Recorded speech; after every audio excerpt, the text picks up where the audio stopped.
الحمد لله الحمد لله رب العالمين والصلاة والسلام على أشرف الأنبياء والمرسلين وعلى آله وصحبه أجمعين أما بعد فأعوذ بالله من الشيطان الرجيم بسم الله الرحمن الرحيم قل يا أيها الكافرون لا أعبد ما تعبدون ولا أنتم عابدون ما أعبد ولا أنا عابد ما عبدتم ولا أنتم عابدون ما أعبد لكم دينكم ولي دين صدق الله العظيم وصدق رسوله النبي الكريم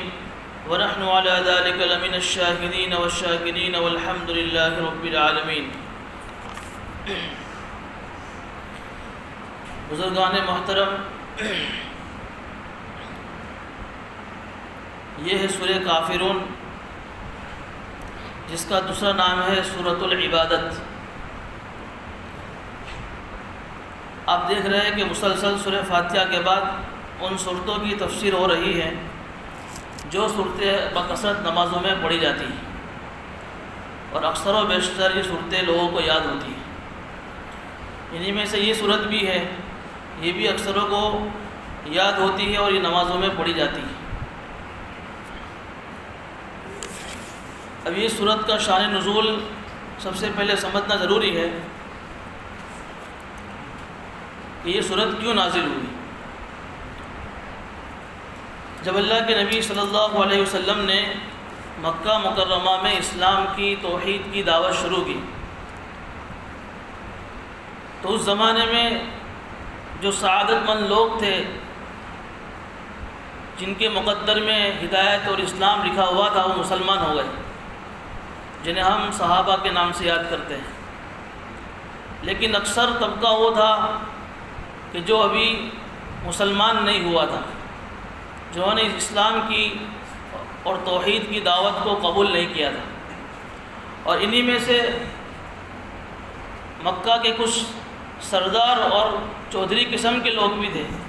جنہوں نے اس دعوت کو قبول نہیں کیا. اس لیے قبول نہیں کیا کہ انہیں یہ ڈر تھا کہ اگر ہم مسلمان ہو جائیں گے تو ہماری چودراہٹ ختم ہو جائے گی، ہماری لیڈرشپ چلی جائے گی. تو بجائے اسلام قبول کرنے کے ان سرداروں نے آپس میں مل کر یہ سوچا کہ ہم سب سے پہلے محمد صلی اللہ علیہ وسلم کو دماغی تکلیف پہنچا دیں، مینٹلی ٹارچر، کہ ان کو برا بھلا کہو، ان کو گالیاں بولو. اس لیے آپ نے دیکھا ہوگا کہ شروع زمانے میں یہ لوگ اللہ کے نبی صلی اللہ علیہ وسلم کو جادوگر کہتے تھے، بددین کہتے تھے، پاگل کہتے تھے، کاہن اور مجنون کہتے تھے، نعوذ باللہ. کہ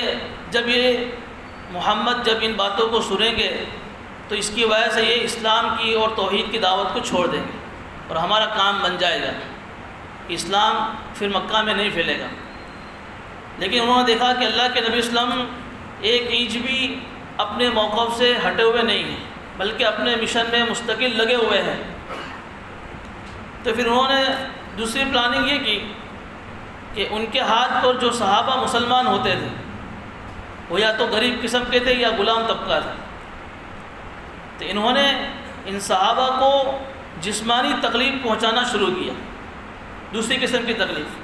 فزیکلی ٹارچر. کیونکہ اللہ کے نبی اسلام کو تو جسمانی تکلیف پہنچا نہیں سکتے تھے، اس لیے کہ اللہ کے نبی اسلام کا خاندان بڑا اونچا خاندان تھا، بڑے اونچے گھرانے کے تھے. کسی کی ہمت نہیں تھی کہ اللہ کے نبی اسلام کو ٹچ کرے. ایک دو مرتبہ ایسا ہوا ہے، لیکن اکثر ان کی ہمت نہیں ہوا کرتی تھی. اس لیے جو بھی مسلمان ہوتا ان مسلمانوں کو جسمانی تکلیف پہنچا دے، تاکہ یہ بلال کو، عمار کو، یاسر کو، خباب کو پتہ چلے جب وہ ہماری ان تکلیفوں کو سہیں گے تو ان کی عقل ٹھکانے آ جائے. لیکن انہوں نے دیکھا کہ یہ تو ایک بھی اسلام سے پھر نہیں رہے،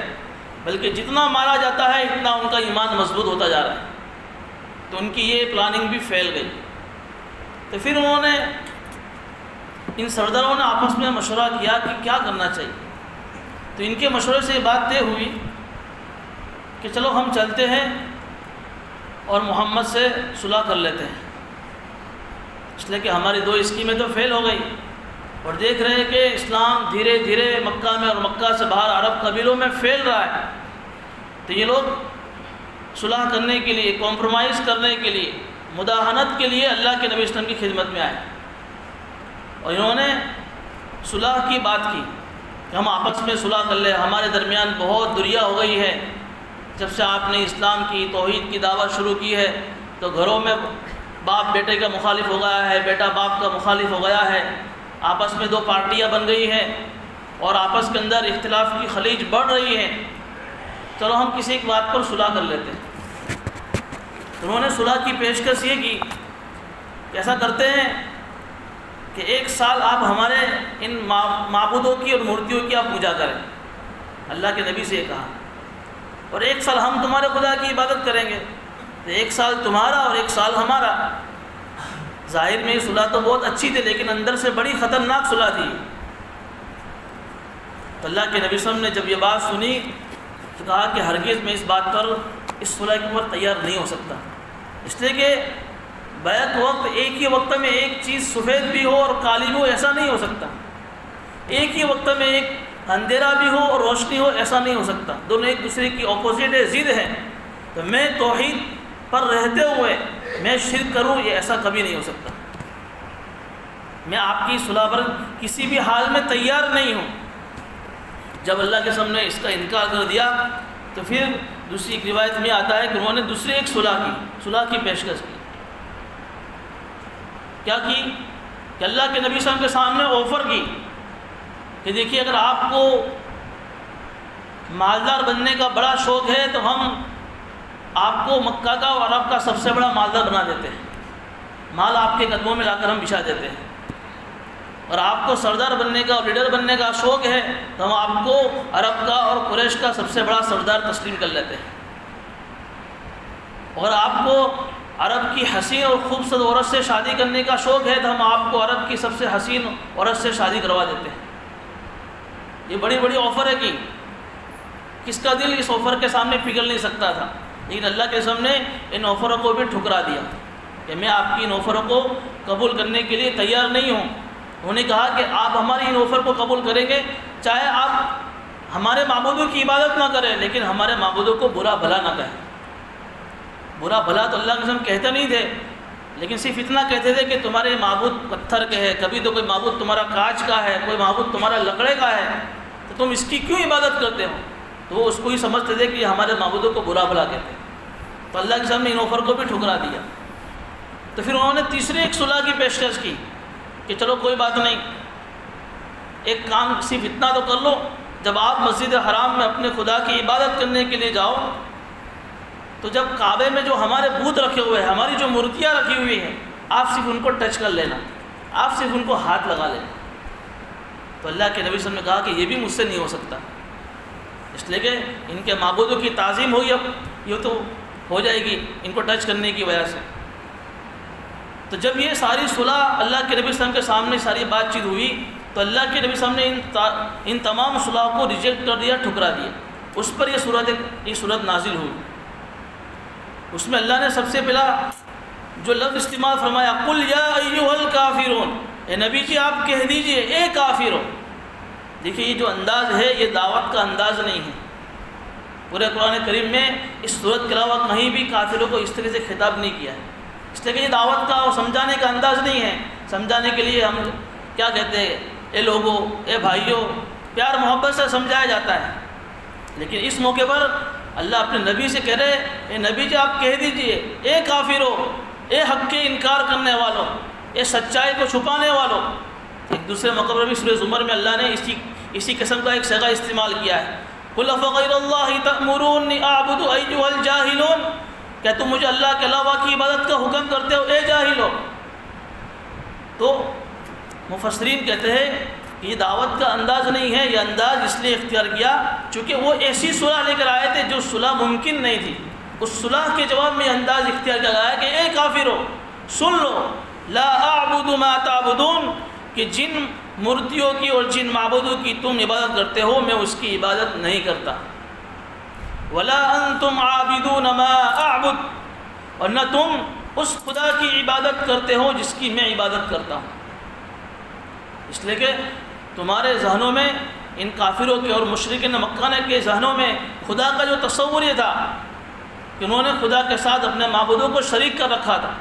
اس لیے کہا کہ تم بھی جس خدا کی میں عبادت کرتا ہوں تم اس خدا کی عبادت نہیں کرتے۔ ان دو جملوں کا تعلق زمانہ حال سے ہے، ابھی فی الحال اس وقت نہ میں تمہارے ان مورتیوں کی اور معبودوں کی عبادت کرتا ہوں اور نہ تم میرے اس خدا کی عبادت کرتے ہو جس کی میں عبادت کرتا ہوں۔ پھر آگے فرمایا وَلَا أَنَا عَابِدٌ مَا عَبَدْتُمْ وَلَا أَنْتُمْ عَابِدُونَ مَا أَعْبُدُ، اور نہ میں زمانہ مستقبل میں، اس کا تعلق مستقبل سے ہے، فیوچر میں بھی نہ آئندہ بھی میں تمہارے ان مورتیوں کی معبودوں کی عبادت کرنے والا نہیں ہوں جن کی تم عبادت کرتے ہو، اور نہ تم عبادت کرو گے اس خدا کی جس کی میں عبادت کرتا ہوں۔ اس کا تعلق مستقبل میں ہے کہ کہیں ایسا مت سمجھنا کہ ابھی فی الحال میں نے تمہاری صلاح کو ریجیکٹ کر دیا ہے، پھر کبھی آئندہ چل کر میں تمہاری صلاح کو مان لوں۔ تو سن لو، ابھی بھی نہیں اور آئندہ بھی نہیں، کبھی نہیں، ابھی نہیں، آئندہ نہیں، کبھی بھی میں تمہاری ان مورتیوں کی، تمہارے معبودوں کی میں عبادت نہیں کروں گا، اور نہ تم اس خدا کی عبادت ابھی کرتے ہو نہ آئندہ کرو گے جس کی میں عبادت کرتا ہوں۔ ایک سوال یہ ہو سکتا ہے کہ آئندہ کے لیے ان کے بارے میں کیوں ایسا کہا گیا؟ حالانکہ اگر وہ ہدایت پر آ جاوے تو آئندہ چل کر یہ بات کر سکتے ہیں۔ تو مفسرین فرماتے ہیں کہ یہ ان سرداروں کے بارے میں ہے جن کے متعلق اللہ کو معلوم تھا کہ ان کے مقدر کی ہدایت نہیں ہے، یہ کسی بھی صورت میں ایمان لانے والے نہیں ہیں۔ ان کو بھی کہہ دو آپ اے نبی جی کہ آپ آئندہ بھی اس خدا کی عبادت نہیں کرو گے جس کی میں عبادت کرتا ہوں۔ جب بات ایسی ہے تو لکم دینکم ولی دین، تمہارے لیے تمہارا دھرم ہے اور میرے لیے میرا دین ہے۔ یعنی جو دین اللہ نے مجھے دیا ہے میں اس دین پر رہتے ہوئے تمہارے دھرم کو اختیار نہیں کر سکتا، اور تم جس دھرم پر ہو اس دھرم پر رہتے ہوئے تم توحید کو اختیار نہیں کر سکتے۔ ایک ترجمہ تو اس کا یہ کیا ہے۔ دوسرا ایک ترجمہ کیا ہے کہ لکم دینکم ولی دین، یعنی تمہارے اعمال تمہارے لیے اور میرے اعمال میرے لیے۔ اگر تم شرک کو چھوڑ کر توحید کو اختیار نہیں کرتے ہو اور اس بت پرستی میں پھنسے ہوئے ہو تو تمہیں اس برائی کا بدلہ قیامت کے دن دیا جائے گا، اور میں جس توحید پر ہوں، جس دین پر ہوں، اس اچھائی کا بدلہ مجھے قیامت کے دن دیا جائے گا۔ یہ اس صورت کا خلاصہ۔ جب یہ صورت نازل ہوئی تو اللہ کے نبی صلی اللہ علیہ وسلم مسجد حرام میں تشریف لے گئے اور مسجد حرام میں زور سے بلند آواز سے اس صورت کریمہ کی تلاوت کی۔ یہ کافر اور یہ سرداران مکہ سمجھ گئے کہ اب اللہ کے نبی صلی اللہ علیہ وسلم اپنے موقف سے ایک اینچ بھی ہٹنے والے نہیں۔ پھر انہوں نے اللہ کے نبی صلی اللہ علیہ وسلم کے راستے کو چھوڑ دیا۔ اب دیکھیے اس صورت کے اندر سب سے پہلا سبق یہ مل رہا ہے کہ لا اعبد ما تعبدون، میں عبادت نہیں کرتا اس معبود کی جس کی تم کرتے ہو، اور نہ تم عبادت کرتے ہو اس خدا کی جس کی میں عبادت کرتا ہوں۔ تو مسلمان کا اور ایمان والے کا سب سے پہلا فریضہ یہ ہے کہ وہ اللہ کی بندگی اور اللہ کی عبادت کرے، لیکن اللہ کی عبادت اور اللہ کی بندگی اس وقت قبول ہوگی جب وہ اللہ کے ساتھ کسی کو شریک نہ کرے۔ آپ دیکھیے کفار مکہ اور یہ سردار مکہ جو ہے یہ ایسا نہیں تھا کہ اللہ کو نہیں مانتے تھے، اللہ کا انکار نہیں کرتے تھے۔ قرآن کریم کی آیت میں وَلَئِن سَأَلْتَهُم مَّنْ خَلَقَ السَّمَاوَاتِ وَالْأَرْضِ وَالشَّمْسَ وَالْقَمَرَ، کہ جب ان سے پوچھا جاتا تھا کہ آسمان کس نے بنایا، زمین کس نے بنائی، سورج کس نے بنایا، چاند کس نے بنایا، تو اس کے جواب میں کہتے تھے لَيَقُولُنَّ اللَّهُ، کہ اللہ نے بنایا۔ وہ اللہ کا انکار نہیں کرتے تھے، لیکن ان کا عقیدہ اور ان کی مانیت یہ تھی کہ انہوں نے اللہ کے ساتھ اپنے معبودوں کو شریک کر رکھا تھا۔ کیا شریک کر رکھا تھا؟ کہ انہوں نے کہا کہ اللہ نے اس دنیا کو بنا کر اللہ نے اپنے سارے اختیارات، اپنی ساری اتھارٹی ہمارے ان دیوی دیوتاؤں کو دے دی۔ اس لیے کوئی دیوی جو ہے روزی دے رہی ہے، کوئی بدھ یہ بارش کا بدھ ہے، کوئی اولاد کا بدھ ہے، کوئی فلاں بدھ ہے، کوئی فلاں بدھ ہے۔ اللہ کے ہاتھ میں کوئی صفات نہیں ہے۔ اللہ کا تصور تھا ان کے دماغوں میں، لیکن وہ تصور تھا جو تصور ہمارے ذہنوں میں تھا وہ نہیں تھا کہ بھئی اللہ نے پیدا کر کے اللہ خالی بیٹھا ہے، اللہ نہ روزی دے رہا ہے، نہ اللہ اولاد دے رہا ہے۔ جیسے آج ہمارے برادران وطن کو پوچھا جائے کہ تمہیں علم کون دیتا ہے تو کہتے ہیں کہ سرسوتی دیوی، ان کا تصور ہے یہ۔ تمہیں دولت کہاں سے ملتی ہے تو کہتے ہیں کہ لکشمی دیوی۔ تو یہ سارے مشرکانہ عقائد ہیں۔ تو اس صورت سے یہ سیکھ مل رہی ہے، یہ سبق مل رہا ہے کہ ان جیسے آج ہمارے مسلم معاشرے میں بھی ان جیسے عقائد پیدا ہو رہے ہیں کہ کسی ولی، کسی بزرگ، کسی اللہ کے ولی کو اللہ کے ساتھ ملا دینا، اللہ کے ساتھ شریک کرنا، کہ یہ فلاں بزرگ سے، فلاں بزرگ کے دربار میں کے مزار پر جاؤں گا تو مجھے وہاں سے وہ روزی دیں گے، مجھے وہاں سے اولاد ملے گی۔ یہ وہی باتیں ہیں جو مشرکین مکہ کہا کرتے تھے۔ ان کے بارے میں اللہ نے اعلان کر دیا کہ یہ اس خدا کی تم عبادت نہیں کرتے جس کی میں عبادت کرتا ہوں، چونکہ وہ خدا کو جیسا ماننا چاہیے تھے ایسا نہیں مان رہے تھے۔ تو یہ ہمیں پیغام مل رہا ہے کہ آج جہالت کی وجہ سے ہمارے مسلم معاشرے میں جو لوگ اللہ کے ساتھ کسی ولی کو، کسی بزرگ کو شریک کرتے ہیں، ان کے لیے بھی یہی اعلان ہے کہ اس اللہ کی عبادت نہیں کرتے جس کے اللہ کے نبی سے عبادت کرتے ہیں۔ کتنا بھی بڑا ولی ہو، کتنا بھی بڑا بزرگ ہو، اس کی تعظیم ہمارے سر آنکھوں پر، جب ہم ان کا نام لیتے ہیں تو ہمارا زبان ان کی عظمتوں سے بھر جاتی ہے، لیکن اس کا مطلب یہ نہیں ہے کہ ہم اللہ کی صفات کے ساتھ ان کو شریک کریں۔ بخاری شریف کی روایت ہے، اللہ کے نبی اسلام جب مرض الوفات میں تھے، آخری جب دین چل رہے تھے، سر کے اوپر چادر کبھی نکال دیتے تھے گرمی کی وجہ سے۔ ایک مرتبہ بیٹھے ہو گئے اور یہ کہا کہ لعن اللہ الیہود والنصارى اتخذوا قبور انبیاء مساجد یحذر ما صنعوا، کہ اللہ یہودیوں پر اور عیسائیوں پر لعنت کرے کہ انہوں نے اپنے نبیوں کی قبروں کو عبادت گاہ بنایا۔ یحذر ما صنعوا، یہ کہہ کر اللہ کے نبی وسلم اپنے صحابہ سے کو سمجھا رہے تھے کہیں میرے جانے کے بعد میری قبر کو سجدہ گاہ نہ بنانا۔ اب دیکھیے نبی سے بڑی ہستی کون ہو سکتی ہے اس دنیا کے اندر؟ ان سے بڑا اونچا مقام دنیا میں کسی کا نہیں ہے، جو افضل الانبیاء ہے، سارے نبیوں کے سردار ہیں، خاتم النبیین ہیں، رحمت للعالمین ہیں۔ ان سے بڑا مقام کسی کا نہیں ہو سکتا، کتنا ہی بڑا ولی کیوں نہ ہو، نبی کے خاک کے برابر نہیں ہو سکتا۔ لیکن نبی اپنے بارے میں کیا کہہ رہے کہ میرے جانے کے بعد میری قبر کو سجدہ گاہ مت بنا۔ ایک دوسری روایت میں اللہ کے نبی نے فرمایا کہ لوگوں تم مجھے اتنا اونچے چڑھا مت دینا جس طریقے سے عیسائیوں نے عیسیٰ ابن مریم کو اللہ کا بیٹا قرار دیا۔ یہاں نبی تو یہ وضاحت کر رہے ہیں جس مقصد کے لیے نبی دنیا میں آئے تھے، آج مسلمان اس نبی کی تعلیمات کو بلا کر اللہ کے ساتھ شرک کر رہے ہیں۔ تو اس کے لیے پیغام یہ ہے کہ سن لو، یہ مسلمان بھی سن لے کہ وہ بھی اس اللہ کی عبادت نہیں کرتے جس اللہ کے نبی صلی اللہ علیہ وسلم عبادت کرتے ہیں۔ دوسری بات یہ ہے، اس لیے ایسے الفاظ سے اللہ ہماری اس سے حفاظت فرماوے، آدمی شرک کی راہ کی طرف چلا جاتا ہے، نعوذ باللہ وہ اپنے ایمان سے محروم ہونے کی تیاری میں ہو جاتا ہے۔ اس لیے ہماری اولادوں کو بھی ایسے الفاظ سے اور ایسے شرک اعمال سے بچانا چاہیے۔ میں یہ نہیں کہتا کہ ان کی مزاروں پر نہیں جانا چاہیے، اولیاء اللہ یہ ہمارے سروں کے تاج ہیں، ان کی مزار پر جانے کا طریقہ ہے۔ اب جائیے ان کی مزار پر، جا کر ان کی قبر پر جا کر کھڑے ہوئیے، سب سے پہلے السلام علیکم یا اہل القبور سلام کیجیے، وہ ہمارے سلام کا جواب دیتے ہیں۔ پھر ان کی قبر پر کھڑے رہ کر قبلہ رخ ہو کر ان کے لیے ایصال ثواب کیجیے، ان کو پڑھ کر بخشیے، ان کے لیے ان کے رفع درجات کی دعا کیجیے۔ یہ کرنے کے کام ہیں، نہ یہ کہ ان کی قبروں پر جا کر سجدہ کیا جاوے، ان کو داتا مانا جاوے۔ بعض لوگ کہتے ہیں کہ ہم کو تو جو کچھ ملا ہے اسی در سے ملا ہے، نعوذ باللہ، اللہ کے در کو چھوڑ کر اسی در سے تمہیں ملا ہے۔ یہ تو وہی الفاظ ہیں جو الفاظ یہ مکہ کے کافر کہا کرتے ہیں۔ ان الفاظ سے آدمی شرک کی راہ کی طرف چلا جاتا ہے، اس لیے ایسے الفاظ سے ہمیں اور ہماری اولاد کی بھی ایسے الفاظ کے بولنے سے حفاظت کرنی چاہیے۔ دوسری بات کہ آج ہم جس ماحول میں رہ رہے ہیں، جس ملک میں ہم رہ رہے ہیں، اور اس ملک میں جو لوگ کرسی پر بیٹھے ہوئے ہیں وہ سب کے سب شرک و کفر میں مبتلا ہیں، جن کے ہاتھ میں حکومت کی لگام ہے وہ سب شرک و کفر میں مبتلا ہیں۔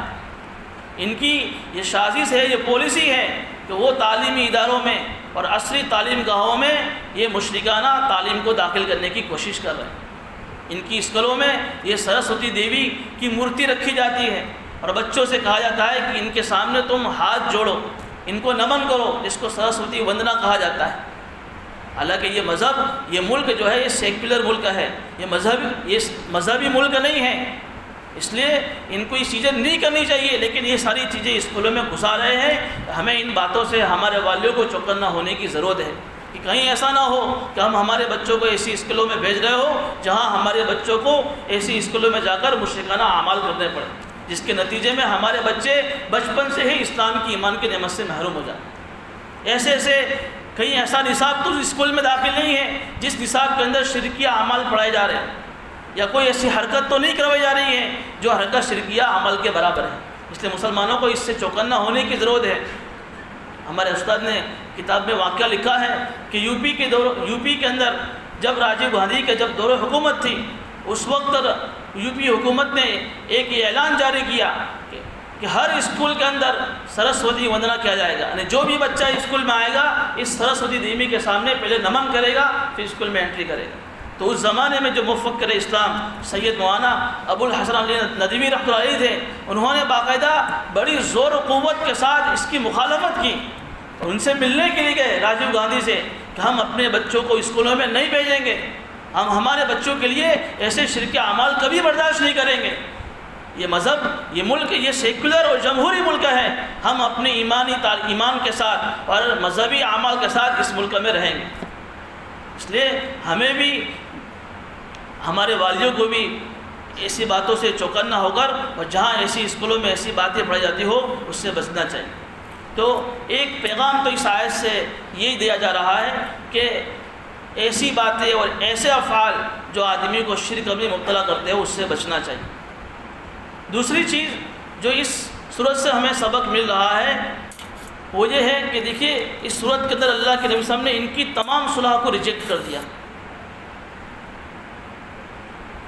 تو اس سے کیا سیکھ ملی کہ تمام صلح میں، اس صلح کے لیے اللہ کے نبی صلی اللہ علیہ وسلم نے ایک اصول بیان کر دیا، الصلح جائز بین المسلمین الا صلحا احل حراما او حرم حلالا،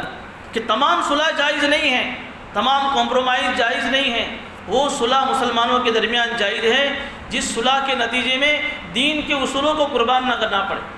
شریعت کی خلاف ورزی لازم نہ آ جائے، اللہ کی کوئی حرام کردہ چیز کو حلال کرنا یا کسی حلال کی چیز کو حرام کرنا لازم نہ آئے۔ اللہ کے نبی صلی اللہ علیہ وسلم نے جب مکہ سے جب ہجرت فرمائی مدینہ منورہ کی تو وہاں پہنچ کر وہاں کے جو نان مسلم تھے، یہودی تھے، ان کے ساتھ یہی صلح کی۔ کیا صلح کی؟ کہ ہم آپس میں ایک لڑیں گے نہیں، ایک دوسرے سے جھگڑیں گے نہیں، جب کوئی باہر کا ہمارے اوپر اٹیک کرے گا، حملہ کرے گا، ہم سب مل کر اس کا ڈیفینس کریں گے، اس کا دفاع کریں گے۔ یہ صلح تو کر سکتے ہیں کیونکہ اس صلح کے اندر کوئی اسلامی اور دین کے اصول کو قربان نہیں کیا جاتا۔ تو آج ہم جس ملک میں رہ رہے ہیں ہمیں بھی اسی صلح کو اختیار کرنا چاہیے کہ مسلم اور نان مسلم مل کر یہ صلح کر سکتے ہیں، ہم آپس میں ایک دوسرے سے لڑیں گے نہیں، جھگڑیں گے نہیں، جب کوئی باہر کا دشمن ہمارے اوپر حملہ کرے گا ہم اس کا مقابلہ کر کے اس کا ڈیفینس کریں، چاہے پھر وہ کوئی بھی ہو۔ یہ صلح کر سکتے ہیں، لیکن وہ صلح کہ جس صلح کے نتیجے میں دین کے کسی اصول کو قربان کرنا پڑے۔ جیسے یہ لوگ کہے کہ ابھی ہمارے جو جلوس نکلتے ہیں، جیسے ان کا گنپتی کا جلوس نکلتا ہے کہ آپ ہمارے ان جلوسوں میں شریک ہو جائے تو ہم آپ کے دھارمک اجتماعات میں ہم آئیں گے، تو یہ صلح ممکن نہیں ہے، چونکہ ان کے ان میلوں کی اور ان کی ان مذہبی باتوں کی تعظیم کرنا یہ ہمارے اسلام میں جائز نہیں ہے، حرام ہے، اور ہم ان کے اس صلح پر راضی ہو کر ان کے جلوسوں میں جائیں گے پھر وہ ہمارے دھارمک صلح اجتماعات میں آوے، تو ایسا ہرگز ممکن نہیں، یہ صلح جائز نہیں ہے۔ اس لیے اس کے لیے ایک اصول بیان کر دیا کہ وہ صلح جس صلح کے نتیجے میں دین کا کوئی اصول قربان نہ ہوتا ہو وہ صلح جائز ہے، اور وہ صلح جس کے نتیجے میں دین کا کوئی اصول ٹوٹتا ہو وہ صلح جائز نہیں۔ ایک تو اس قرآن کی اس آیت سے یہ سیکھ ملی۔ اب اس صورت کے کچھ فضائل بھی ہیں۔ سب سے پہلی فضیلت تو یہ ہے کہ اللہ کے نبی صلی اللہ علیہ وسلم کے متعلق حدیث میں آتا ہے، حضرت فاروق اعظم رضی اللہ تعالیٰ عنہ وہ فرماتے ہیں کہ میں نے 1 مہینے سے مسلسل اللہ کے نبی صلی اللہ علیہ وسلم کو دیکھا کہ وہ فجر کی سنتوں میں، فجر سے پہلے کی 2 رکعت سنتوں میں پہلی رکعت میں سورہ فاتحہ کے بعد سورہ کافرون کی تلاوت کر رہے ہیں، اور دوسری رکعت میں سورہ فاتحہ کے بعد سورہ اخلاص قل هو اللہ احد کی تلاوت کر رہے ہیں۔ دوسری روایت میں عائشہ صدیقہ رضی اللہ تعالیٰ عنہ کی ہے، وہ فرماتی ہے کہ میں نے اللہ کے نبی صلی اللہ علیہ وسلم کو اکثر دیکھا تو مغرب کے فرض نماز کے بعد کی 2 رکعت کی سنتوں میں پہلی رکعت میں سورہ فاتحہ کے بعد سورہ قل یا ایھا الکافرون اور دوسری رکعت میں سورہ فاتحہ کے بعد قل ھو اللہ احد کی تلاوت فرمایا کرتے تھے۔ تو ہمیں بھی اللہ کے قسم کے اس معمول کو ہمارے اس نمازوں میں لینا چاہیے۔ اس کی حکمت ہمارے اساتذہ یہ بتاتے تھے، اس لیے کہ ایمان والے کا دین کا آغاز صبح سے ہوتا ہے، فجر کی نماز سے ہوتا ہے، اور اس کی رات مغرب سے شروع ہوتی ہے۔ تو جب جو آدمی فجر کی نماز سنتوں میں جب قل یا ایھا الکافرون پڑھے گا تو گویا کہ وہ اپنی ذات سے شرک کی پاکی صافی بیان کرتا ہے کہ میں شرک میں مبتلا نہیں ہوں، میں اللہ کی توحید کو خالص بیان کرتا ہوں اور خالص اللہ کی عبادت کرتا ہوں۔ تو سورہ کافرون سے شرک کی برات ہو جائے گی۔ اور دوسری رکعت میں سورہ اخلاص، چونکہ سورہ اخلاص میں آپ کو بتایا تھا کہ اس میں اللہ کی توحید کو بیان کیا گیا ہے، گویا کہ سورہ اخلاص پڑھ کر وہ اللہ کی توحید کا اقرار کر رہا ہے، گویا کہ اس کی صبح کا آغاز ہی شرک کی برات سے اور توحید کی اقرار سے ہوا، تو دین بھر وہ اسی کے ساتھ چلے گا۔ پھر جب مغرب سے اس کی رات جب شروع ہوئی تو مغرب کی سنتوں میں 2 صورتیں پڑھ لی، گویا کہ پوری رات بھر وہ شرک کی برات اور توحید کی اقرار کے ساتھ پوری رات گزارے گا۔ اس لیے یہ حکمت بتائی گئی، اس لیے ہمیں بھی اپنی نمازوں میں فجر سے پہلے کی 2 رکعت سنتوں میں اور مغرب کے بعد کی 2 رکعت سنتوں میں پہلی رکعت میں سورہ قل یا ایھا الکافرون اور دوسری رکعت میں سورہ اخلاص کی تلاوت کا اہتمام کرنا چاہیے۔ دوسری بات کہ سورہ کافرون کو چوتھائی قرآن کے برابر قرار دیا، جیسے سورہ اخلاص کا ثواب تہائی قرآن کے برابر، یعنی 10 پارے پڑھنے کے برابر، ایک مرتبہ سورہ اخلاص پڑھو تو 10 پارے پڑھنے کے برابر ثواب، تو ایک مرتبہ سورہ قل یا ایھا الکافرون پڑھو تو چوتھائی قرآن یعنی 7.5 پارے پڑھنے کے برابر ثواب ملے گا۔ یہ بھی اس کی فضیلت میں آتا ہے۔ ایک اور فضیلت ہے کہ اللہ کے نبی صلی اللہ علیہ وسلم نماز پڑھ رہے تھے، نماز کے اندر بچھو نے کاٹ لیا، جب نماز نہیں توڑی، نماز کے بعد اللہ کے رسول نے اس پر کو بد دعا دی کہ اللہ اس کو اس بچھو کو ہلاک کرے کہ وہ نمازی غیر نمازی کسی کو نہیں چھوڑتا ہے۔ پھر اللہ کے رسول نے نماز کے بعد پانی اور نمک منگوایا اور پانی اور نمک کے بعد اس جگہ جس جگہ بچھو نے کاٹا تھا اس جگہ پانی اور نمک کو لگا رہے تھے اور سورہ قل یا ایھا الکافرون اور سورہ فلق اور سورہ ناس کی تلاوت فرما رہے تھے۔ جب ان سورتوں کی تلاوت کی تو بچھو کا جو کاٹا ہوا جو زہر تھا وہ چلا گیا۔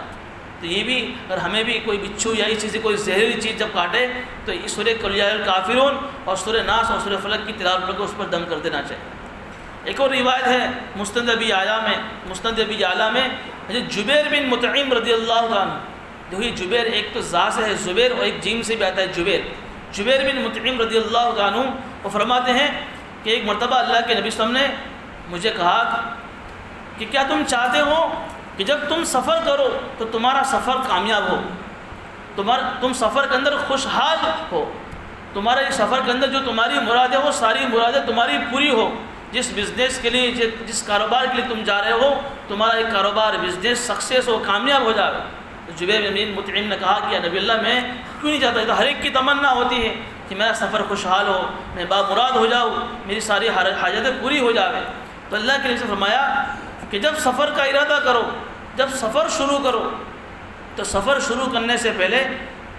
5 صورتوں کو پڑھ لیا کرو۔ صورتوں کے پڑھنے کی ترتیب بسم اللہ سے شروع کرو اور بسم اللہ پر ختم کرو، اور 5 صورتیں یہ ہے، اس میں ایک سورہ قل یا ایھا الکافرون، نمبر 2 پر سورہ اخلاص یعنی قل ھو اللہ احد، نمبر 3 پر اذا جاء نصر اللہ، نمبر 4 پر سورہ فلق اور نمبر 5 پر سورہ ناس۔ اب بسم اللہ پر شروع کرنا ہے اور بسم اللہ پر ختم کرنا ہے، اس کی ترتیب میں 2 طریقے ہیں۔ ایک طریقہ تو یہ ہے کہ اعوذ باللہ من الشیطان الرجیم بسم اللہ الرحمن الرحیم پڑھ کر سب سے پہلے قل یا ایھا الکافرون کی صورت پڑھی، اس کے بعد پھر بسم اللہ الرحمن الرحیم پڑھ کر سورہ اذا جاء نصر اللہ کی صورت پڑھی، پھر بسم اللہ الرحمن الرحیم پڑھ کر سورہ اخلاص پڑھی، پھر بسم اللہ الرحمن الرحیم پڑھ کر سورہ فلق پڑھی، پھر بسم اللہ الرحمن الرحیم پڑھ کر سورہ ناس پڑھی، پھر بسم اللہ الرحمن الرحیم پڑھ کر ختم کر دیا۔ تو بسم اللہ سے شروعات اور بسم اللہ پر ختم۔ دوسری ترتیب اس کی یہ ہے کہ اعوذ باللہ من الشیطان الرجیم بسم اللہ الرحمن الرحیم پڑھ کر سورہ قل یا ایھا الکافرون پڑھی، اس کے بعد پھر 2 مرتبہ بسم اللہ الرحمن الرحیم پڑھنا ہے، پہلی مرتبہ سورہ کافرون کے ختم پر اور دوسری مرتبہ اس کے آگے والی صورت کو شروع کرنے کے وقت سورہ اخلاص پڑھتے وقت، پھر سورہ اخلاص پڑھ لی، پھر 2 مرتبہ بسم اللہ الرحمن الرحیم پڑھی، پہلی بسم اللہ قل یا سورہ اخلاص کے ختم کے اوپر اور دوسری بسم اللہ آگے والی دوسرا سورہ اذا جاء نصر اللہ کو سورہ کرتے وقت، پھر اس کے بعد 2 مرتبہ بسم اللہ الرحمن الرحیم پڑھ کر سورہ فلق پڑھیں گے، اور اس کے بعد پہلی بسم اللہ سورہ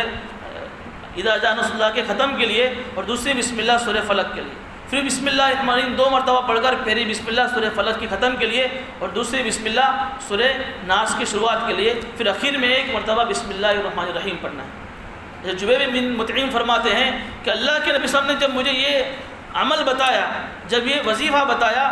تو اس کے بعد اس سے پہلے جب بھی میں سفر کرتا تھا، سفر میں خوشحال نہیں ہوتا تھا. مجھے اپنے سفر میں، اپنے دھندے میں کامیابی نہیں ملتی تھی، لیکن جب میں نے یہ سفر شروع کیا تو اس سفر کے شروع کرنے کے بعد میں نے کئی دنوں میں دیکھا کہ میں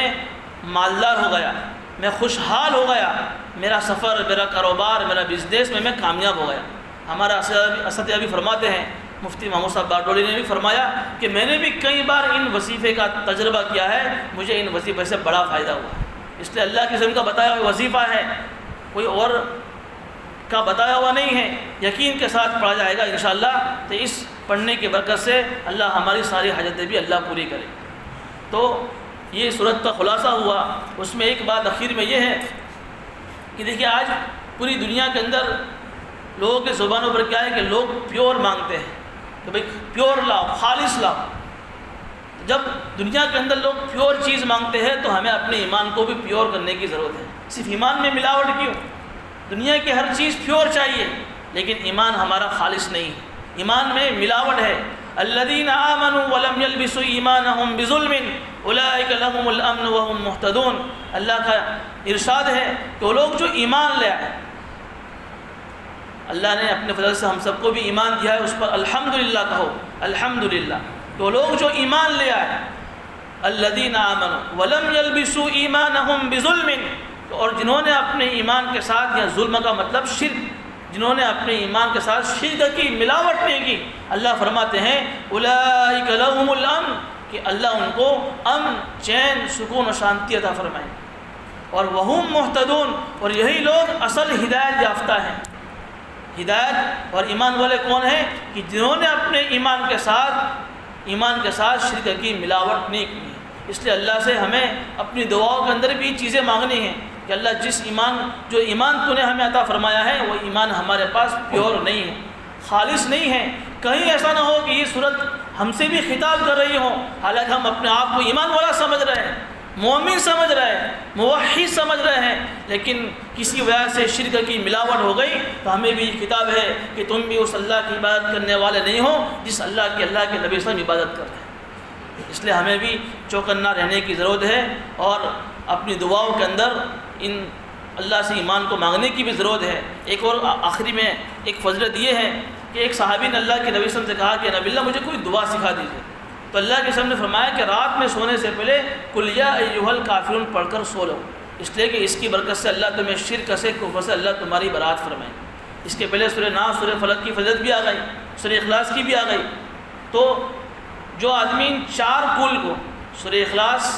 سورہ ناس، سورہ فلق، سورہ قل یا ایھا الکافرون، جس 4 سورتوں کے شروع میں کل ہے، اس کو 4 کل کہتے ہیں. جو بندہ اس 4 کلوں کو رات میں پڑھنے سے پہلے سوئے گا اور پڑھنے کے بعد اس کو اپنے منہ پر اور اپنے پورے بدن پر پھیرے گا، اللہ کے نبی صلی اللہ علیہ وسلم کا وعدہ ہے کہ اللہ اس کو شرک سے، کفر سے، بلاؤں سے، آفتوں سے، مصیبتوں سے اللہ اس کی حفاظت فرمائے گا. اللہ پاک ہمیں ان باتوں پر عمل کرنے کی توفیق عطا فرمائے.